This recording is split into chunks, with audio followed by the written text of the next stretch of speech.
الذين إذا أصابتهم مصيبة قالوا إنا لله وإنا إليه راجعون. بسم الله الرحمن الرحيم. الحمد لله حمدا كثيرا طيبا مباركا فيه مباركا عليه كما يحب ربنا ويرضى. وأصلي وأسلم على نبينا الكريم محمد وعلى آله وأصحابه ومن tabi'ahum bi ihsanin ila yaumiddin. Saudara-saudaraku kaum muslimin dan kaum muslimat rahimani rahimakumullah. Al-Imam Ibnu Qayyim rahimahullah taala menyebutkan la yanfaqu 'anil insan thalathatu umur. Tidak akan pernah terlepas dari kehidupan seorang manusia tiga perkara. Yang pertama nikmat, yang kedua ujian, dan yang ketiga dosa. Namun yang membedakan antara satu manusia dengan manusia lain di dalam menghadapi kenikmatan dan dalam menghadapi ujian dan dosa yang akan ada perbedaan yang sangat jauh, dan kita akan fokus dengan pembahasan ujian. Orang yang beriman ketika diuji oleh Allah Subhanahu wa Ta'ala, maka dia jadikan ujian tersebut sebagai ladang pahala. Dia jadikan ujian itu untuk semakin dekat dengan Allah. Dia jadikan ujian itu sebagai ladang untuk dia mengintrospeksi dirinya. Bukan justru ketika dia mendapatkan ujian, mendapatkan cobaan, dia mencari kambing hitam dan mencari pembenaran. Inilah yang membedakan antara orang-orang yang mereka jujur keimanannya dengan orang-orang yang salah di dalam beriman kepada Allah Subhanahu wa Ta'ala. Kita lihat beberapa kisah-kisah yang Allah Subhanahu wa Ta'ala ceritakan dalam Al-Quran. Di antaranya kisah Nabi Adam alaihissalam. Nabi Adam alaihissalam dikeluarkan oleh Allah Subhanahu wa Ta'ala dari surga, dari tempat yang penuh dengan kenikmatan, berpindah kepada tempat yang banyak ujian dan cobaan. Ketika Nabi Adam alaihissalam dikeluarkan dari surga, beliau tidak mencari kambing hitam ini karena istri saya yang selalu mengajak saya untuk makan buah yang ada dalam surga, atau iblis yang selalu senantiasa menggoda saya. Tapi justru Nabi Adam alaihissalam berkata, Rabbana zalamna anfusana wa illam taghfir lana wa tarhamna lanakunanna minal khasirin. Ya Rabb kami telah menzalimi diri kami ini salah. Ya, seorang Nabi yang Allah Subhanahu wa Ta'ala menciptakan dengan tangannya, yang Allah memerintahkan malaikat bersujud kepadanya. Ya, ketika beliau diuji oleh Allah, yang pertama kali beliau lakukan adalah beliau mengintrospeksi dirinya. Ini karena kesalahan saya, ini karena kekeliruan saya, ini karena kelalaian saya.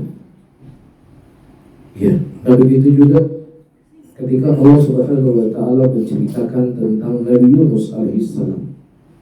Ketika Nabi Yunus diuji dan dicoba oleh Allah, ditelan oleh ikan,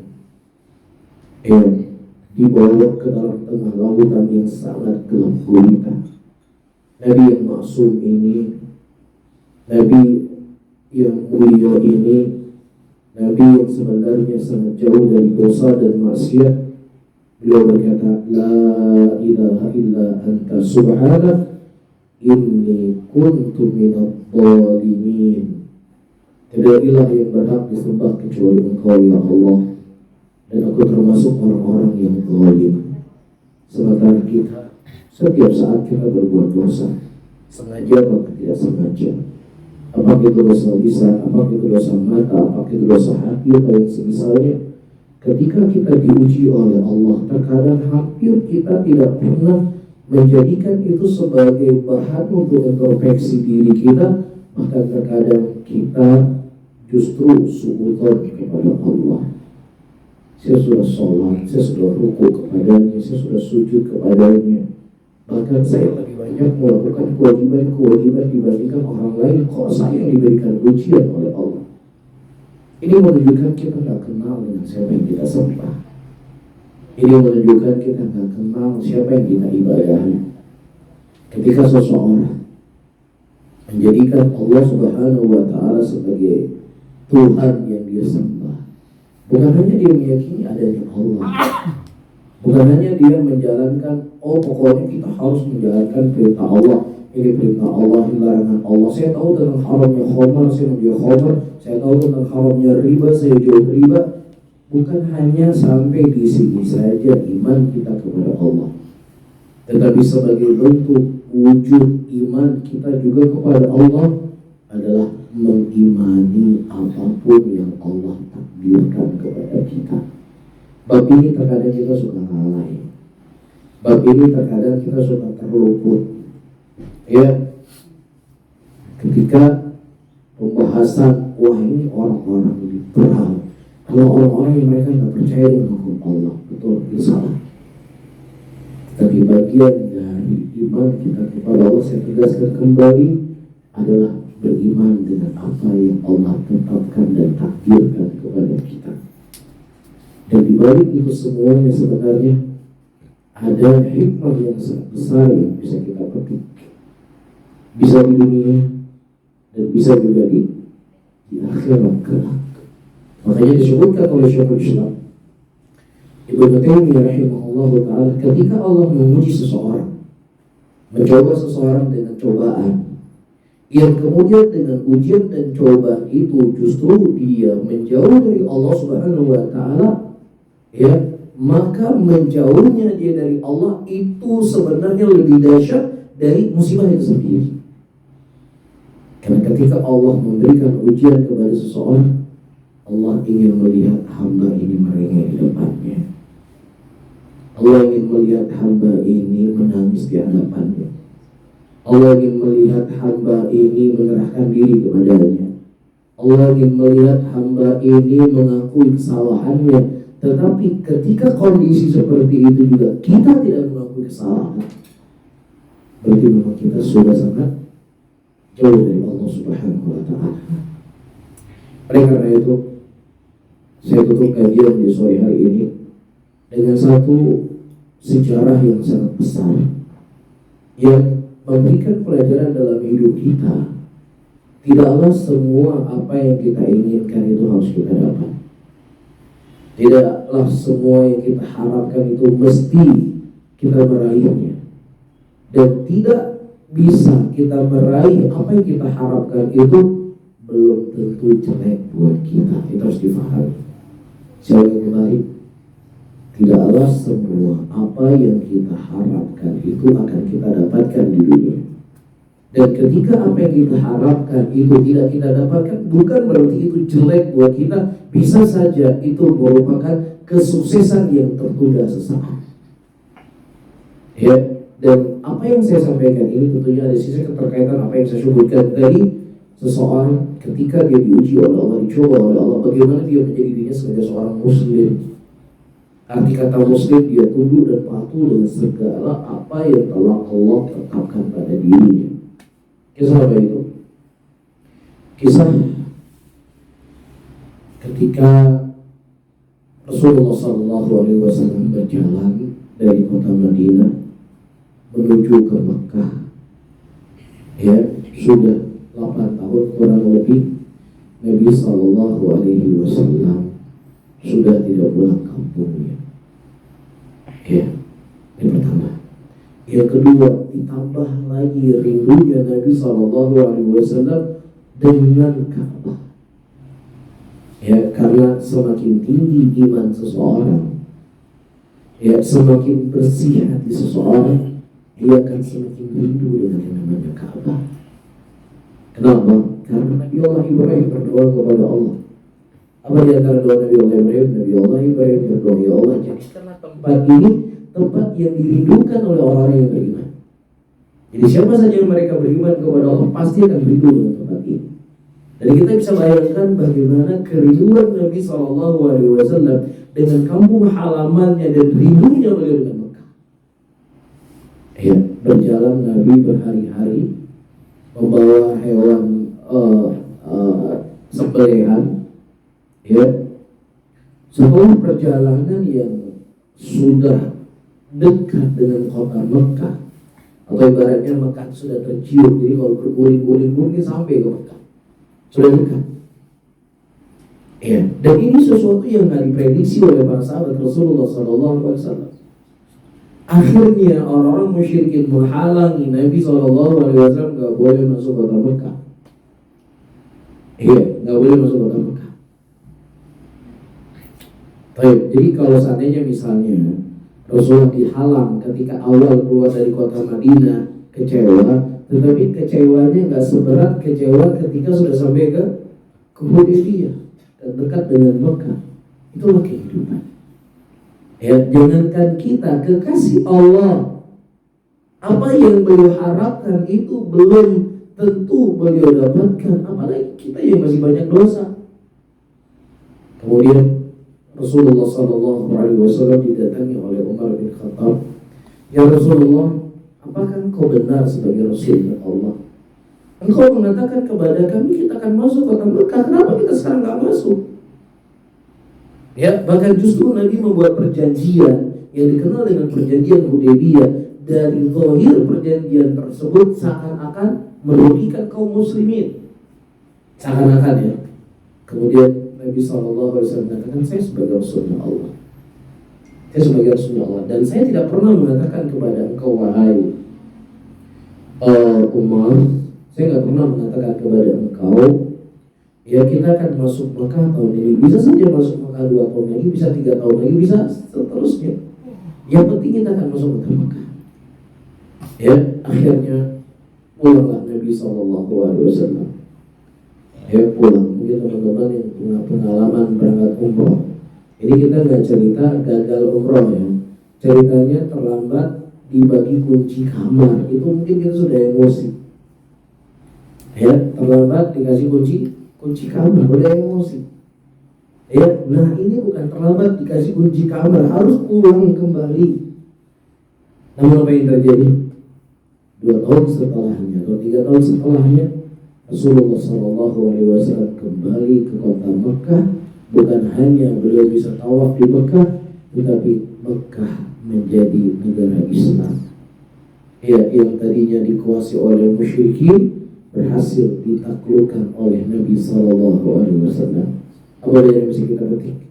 Belajar yang bisa kita petik, apapun yang Allah takdirkan buat kita, itulah yang terbaik untuk kita.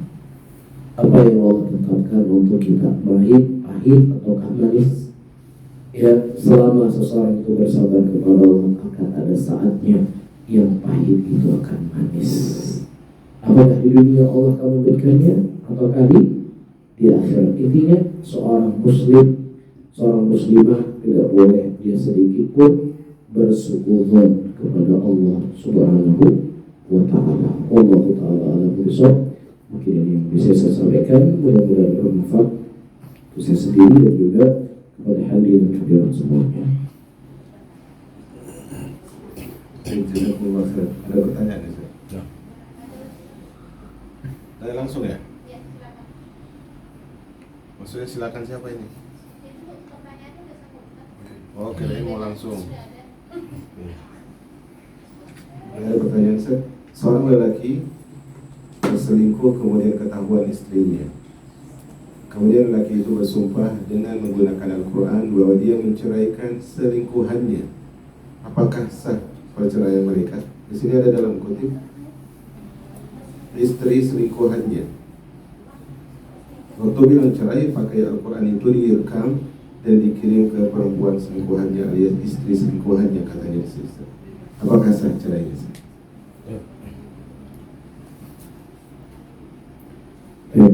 Para hadirin dan hadirat rahimani rahimakumullah, dan terkhusus kepada yang bertanya.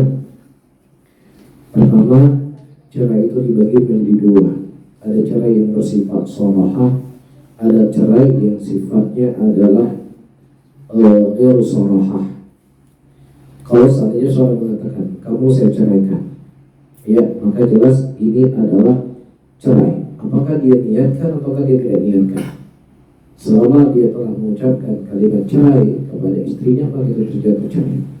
Tetapi kalau seandainya kalimat yang disampaikan adalah kalimat kiasan, maka kalimat ini membutuhkan kepada niat. Apa niat engkau mengucapkan kalimat tersebut? Ya, misalnya dia mengatakan, kamu pulang saja ke rumah ibumu. Nah, ini adalah kalimat-kalimat yang bentuknya adalah kiasan. Apakah maksudnya kamu pulang dulu sementara, ya, sampai nanti saya jemput kembali, selesai masalah saya jemput kembali, atau maksud daripada ucapan kamu, saya mau pulang ke rumah, sudah kamu bukan lagi istri saya.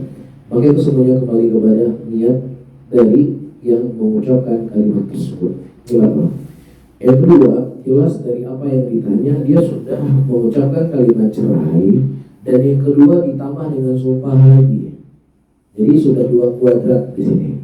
Tetapi tidak perlu untuk dia bersumpah dengan memakai Al-Quran. Ya. Ada pakai materai ya.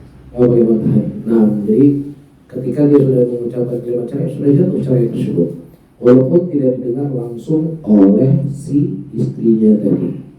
Ya, berarti ini bukan selingkuhan itu nanti ini bini kedua kan, berarti bukan selingkuh kan? Harusnya itu.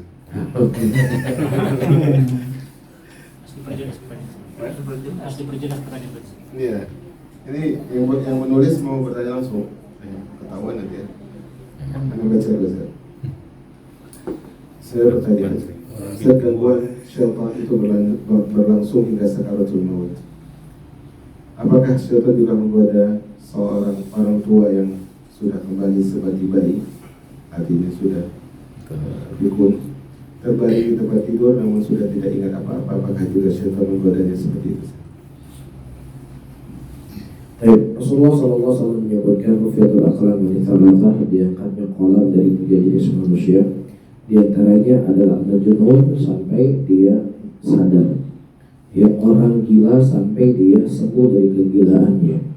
Nah, di sini Rasulullah SAW menyebutkan tentang orang gila. Nah, orang gila ini kenapa mereka tidak dibebani dengan akal syariah? Ilahnya adalah hilangnya akal. Sehingga siapa saja yang seseorang hilang akalnya, apakah hilang akal karena gila, ataukah hilang akal ya karena marah dalam keadaan pitam sehingga dia tidak tahu apa yang dia ucapkan, ataukah hilang akalnya dikarenakan dia sudah pikun. Baik, maka apapun perbuatan yang dilakukan atau diucapkan oleh orang yang pikun, ya, dalam kondisi dia memang sudah tidak lagi sadar apa yang diucapkan, karena ahkam syariah itu diikat dengan al-aql. Ya, ahkam taklifiyah itu disyaratkan orang tersebut berakal. Makanya ketika orang haji, dia berhaji dan padahal dia gila, ya, mungkin orang tuanya punya anak yang gila, tidak ada yang jaga di negaranya, akhirnya dia bawa si gila tadi naik haji. Baik, dan kemudian pulang dia haji dalam keadaan masih gila juga. Kemudian alhamdulillah pada kondisi tertentu dia sembuh. Apakah dia wajib lagi berangkat haji? Wajib dia kembali berangkat haji, karena ketika dia haji pada waktu itu dalam keadaan dia gila dan tidak sah orang yang haji dalam keadaan gila, karena akal syariah itu diikat dengan akal. Apakah itu bentuknya kewajiban ataukah bentuknya dosa yang dilakukan? Ya, maka orang yang telah pikun dan hilang akalnya, dia berucap dengan sebuah ucapan atau melakukan satu perbuatan, maka itu dia dianggap sebagai dosa karena telah diangkat kolam darinya. Sekali lagi, masih ada?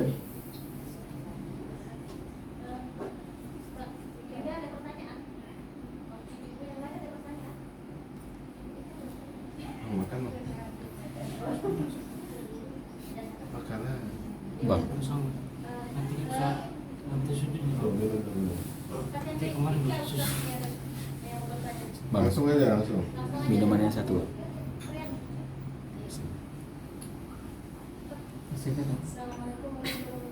Pak. Waalaikumsalam.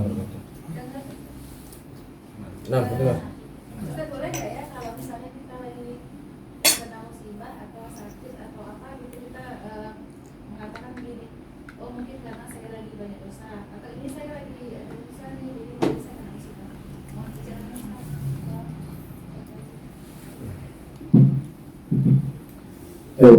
Para hadirin dan hadirat rahimani rahimakumullah, dan terkhusus kepada yang bertanya.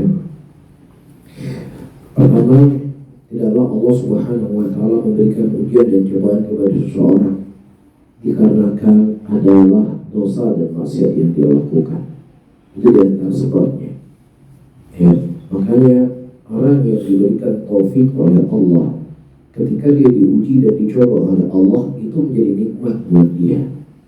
Di antara maksud daripada nikmat yaitu nikmat dia bertaubat, nikmat untuk dia menyadari dirinya dengan kesalahan, itu nikmat. Sakitnya tetap dia masih sakit, jelas. Ya, atau mungkin ada sesuatu yang hilang dan dia tetap hilang, gak kembali. Jadi jangan disangka ya ini mungkin ada kenikmatan setelahnya. Ini motor saya hilang, kan kata Rasulullah, siapa yang mengucapkan la ilaha illallah wa inna ilaihi raji'un dan kemudian dia mengatakan Allahumma ajirni fi musibati, ya Allah berikanlah pahala dari musibah yang kau berikan kepadaku dan gantikan yang lebih baik. Ini yang hilang dari saya motor tahun 2018, mudah-mudahan nanti kembali tahun 2022. Bisa saja memang kondisinya demikian, dan bisa saja kebaikan yang Allah berikan kepada kita bukan motor itu lagi Allah datangkan. Bisa saja dia sering beristighfar, yang tadinya mungkin jarang beristighfar. Bisa saja mungkin setelah dia hilang motornya dia banyak mengakui mungkin kesalahan saya, ini kealpaan saya dan lain sebagainya. Itu adalah kebaikan untuk dia. Ya, karena memang kalau hari ini kita berpikir dosa, apalah dosa itu? Ya, pengampunan dosa, kemana pengampunan dosa itu? Ya, seakan-akan itu sesuatu yang gak penting, akan lebih penting ketika ada diskon produk yang kita cintai 50%. Nah itu baru seakan-akan nikmat besar buat kita. Namun kita sadar, kita harus menyadari akan ada pada suatu kesempatan, akan ada satu momen ketika Allah mengatakan faman thaqulat mawazinuhu fahuwa fi 'ishatin radiyah wa amma man khafat mawazinuhu fa ummuhu hawiyah. Ketika timbangan amalan seseorang itu lebih banyak, di sisi Allah dia masuk surga. Kalau timbangan amalan kejelekannya justru yang lebih banyak, dia masuk neraka. Kemudian Allah katakan kepadanya, ya, ini dulu dosa yang kau lakukan, ini dulu ini adalah ujian yang dulu pernah kau diberikan kepada engkau. Dikarenakan ujian tersebut engkau bersabar, berkuranglah dosamu sekian banyak, kemudian hari ini engkau masuk ke dalam surga. Ya, sebagaimana disebutkan sebuah hadis, ketika seorang itu dinampakkan oleh Allah Subhanahu wa taala bagaimana besarnya pahala yang dia dapatkan ketika Allah memberikan ujian di dunia. Ya, setelah dia melihat besarnya pahala, dia berkata, ya Allah, kembalikan aku ke dunia dan aku lebih siap dicabik-cabik dagingku sampai ke tulangku dari ujian yang kau berikan kepadaku, siap, karena besarnya pahala yang kau dapatkan hari ini. Sifat ya, jadi disitulah terkadang musibah itu menjadi sebuah kenikmatan. Kapan? Ketika seseorang menjadikan itu sebagai ajang untuk dia kembali kepada Allah, dia mengintrospeksi dirinya, dia banyak beristighfar kepada Allah, dan demikianlah sya'an orang-orang saleh seperti Nabi Allah Ibrahim, Nabi Allah Yunus, Nabi Allah Adam, dan juga Nabi Allah Yaqub alaihissalam. Ketika beliau diberikan ujian hilang anak beliau berkata, ashku bathi wa huzni ila Allah. Aku mengadu rasa sedih dan piluku kepada Allah. Inilah yang Allah inginkan dari kita. Ya, sebagaimana diterangkan oleh Ibnu Qayyim rahimahullah dan lain dari ulama, ketika Allah menguji kita, Allah ingin kita merintih di hadapannya. Allah ingin kita bersimpuh di hadapannya. Ketika kita melakukan itu, itulah kenikmatan buat kita. Wallahu a'lam bishawab.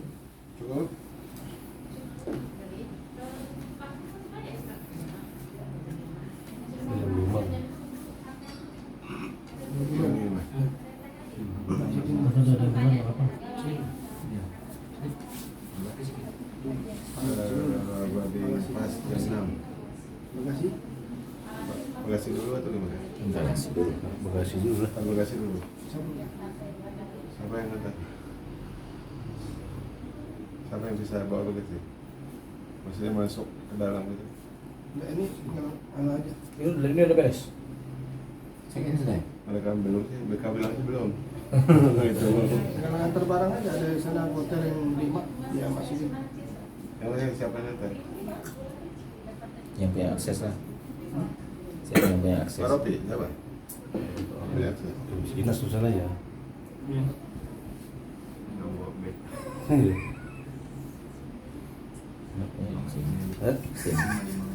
Sekalian lagi.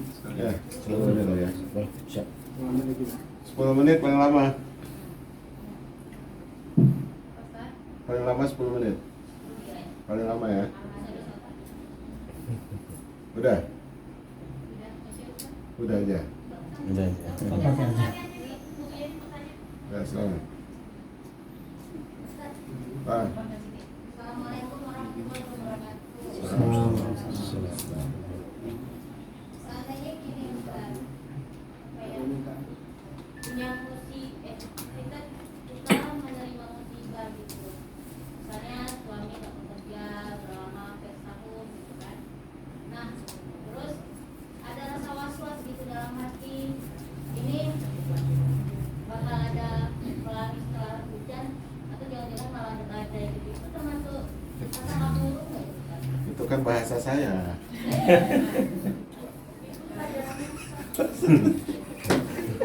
Enggak. Pepatah kita diambil ya.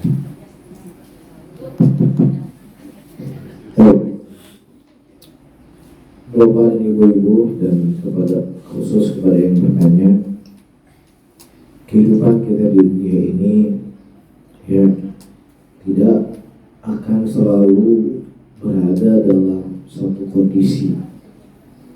Kita akan terjadi perubahan-perubahan dalam hidup kita. Wa tilkal ayyamu nudawiluha bainan nas. Dan itu hari-hari yang akan berputar di antara manusia.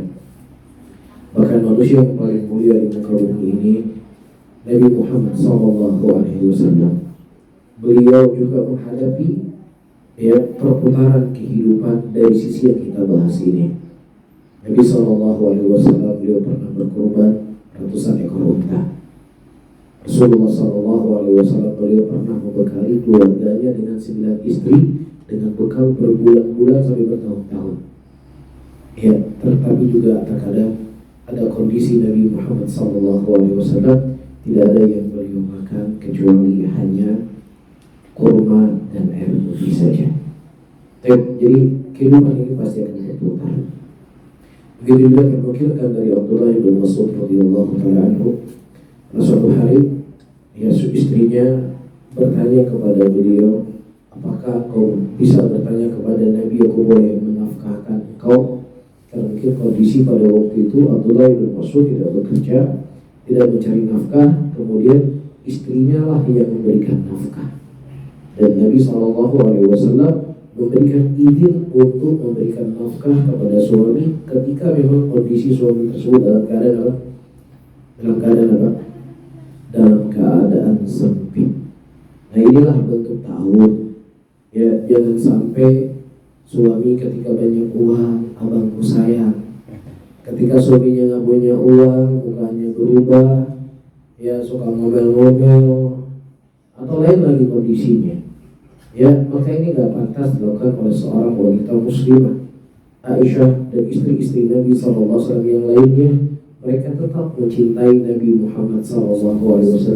Apakah ketika Nabi masih memiliki kelapangan, ataukah Nabi tidak memiliki kelapangan pada waktu itu? Jelas, kecuali memang kondisi si suami memang pemalas, memang malas kerja, nggak mau kerja, bukan dia tidak ada kesempatan banyak tapi pemalas, ya, maka suami seperti ini harus diingatkan, harus dinasehati. Dia punya kewajiban yang harus dia jalankan. Di antara kewajibannya, dia harus memberikan nafkah kepada orang yang menjadi wajib nafkah untuk dirinya. Tapi yang paling penting, seseorang harus selalu berhusnudzon kepada Allah Subhanahu wa taala, dan tentunya husnudzon itu dengan amalan soleh. Ya, husnudzon itu dengan terus berusaha, husnudzon itu dengan terus melakukan sebab-sebab. Tetapi dengan husnudzon tanpa sebab ini adalah sebuah kekeliruan. Pokoknya dia duduk di rumah malas-malas, ya husnudzon mudah-mudahan ada orang datang beras nanti ke kita 1 ton.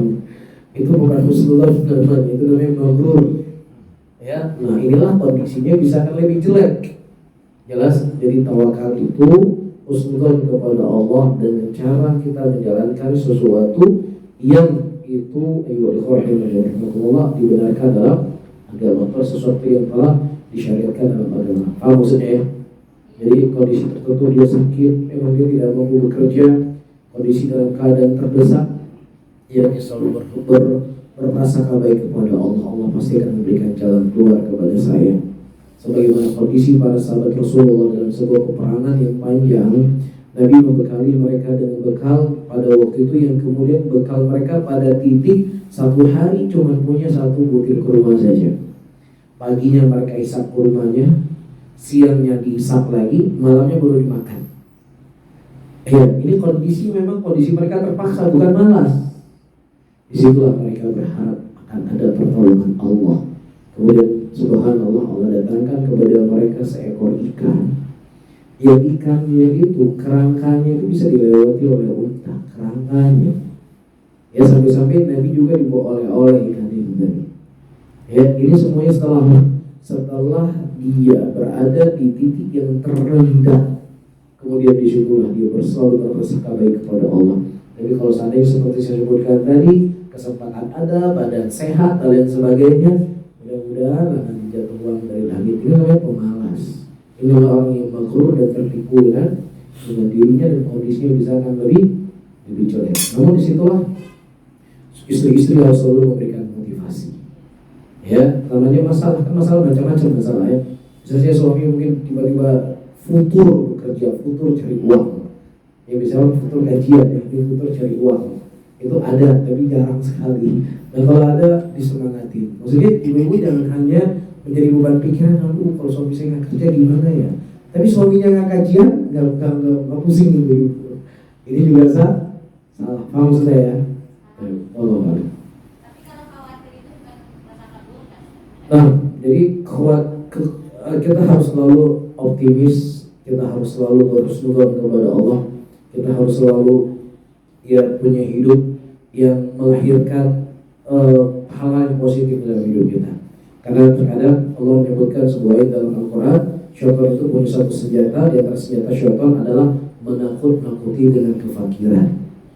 Bisa difahami ya? Ini adalah salah satu senjata syaitan. Makanya kekhawatiran itu tidak ada masalah, tetapi jangan sampai kekhawatiran itu justru kita berputus asa dari rahmatnya Allah Subhanahu wa ta'ala. Tapi ketika kita melihat ada orang yang dia terus bermaksiat kepada Allah, kita khawatir orangnya akan berbahaya untuk dirinya, karena tidak ada masalah. Baik, wallahu a'lam.